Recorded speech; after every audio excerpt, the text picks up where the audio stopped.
happened and looking at those kids and those parents, it moved us all unimaginably, and to think about the loss and the grief that those kids and those parents had. We said we need to do something, and we're taking these guns out of all of our stores permanently.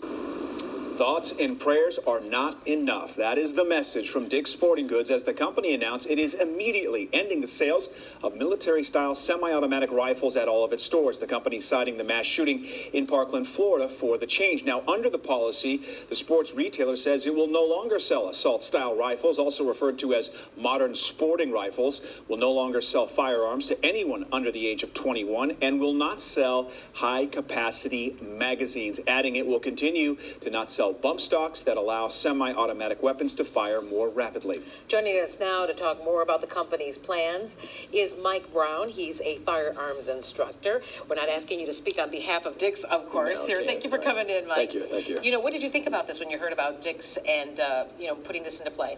Well, I think it's a step in a direction, but it may not be the right direction. It's more so a public relations move to say that we're doing something, but it's not doing anything to stop the active threat. That's what's not being addressed here. Yeah, the reality is that we're talking about the Field and Stream stores, just a fraction of Dick's overall influence here as far as when it comes to the number of brick and mortar stores. But you say it's a move in the right direction, and I would imagine, especially if we look at the Las Vegas shooting in particular, the modifications made to the assault rifles, if you take them off of store shelves, then people can't modify them, right?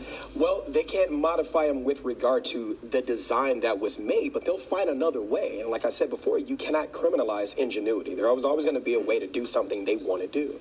And even if you decide that you're not going to sell these AR-15s, there is still another weapon out there that people can use to commit a similar crime. And Absolutely. It doesn't have to be an AR-15. Talk to us about that. Well, you're talking about actual pistols. If you look at the Virginia Tech shooting, there were 33 people, including the actual shooter, that were killed in that shooting. You had two semi-automatic pistols, a Glock Model 19, which is chambered in 9mm, and a Walther P22, which is chambered in 22 caliber long rifle. These are easily accessible, and the gun will only shoot as fast as the person can pull their trigger. So we're learning more about the death of Commander Paul Bauer, and it's believed that the weapon that was used was a Glock 26, some call it a mini Glock, and that the weapon may have been purchased online.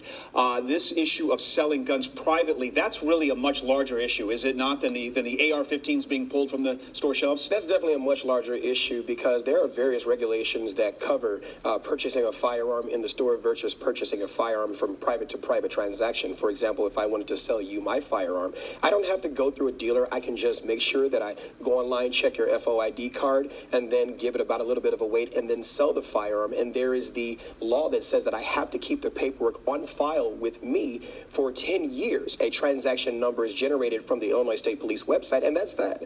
I want to move on to something, I don't want to surprise you here, but I think Sure. It's a topic that so many people are discussing. And because you are a firearms instructor, you teach how to do concealed carry so people can get those permits.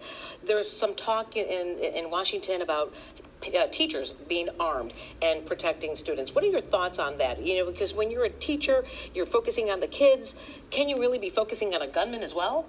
Absolutely you can. I'm all for it. I'm not for every teacher being armed, but I am for tactically educated, armed and chosen responders. It's just like a fire sprinkler system in a building. If the fire sprinkler is there to stop the fire when it happens until outside fire departments get there to suppress the fire with overwhelming force. That same kind of analogy needs to be applied to the schools. When the shooter gets in, there's always a way in. How do we stop the shooter once they are inside? And that's what's not being addressed. Okay, so that said, in Missouri, I know there's a rural school district where teachers are armed, but they go through a comprehensive course. I want to say it's 40 hours, it may be 400 hours, I'm not sure.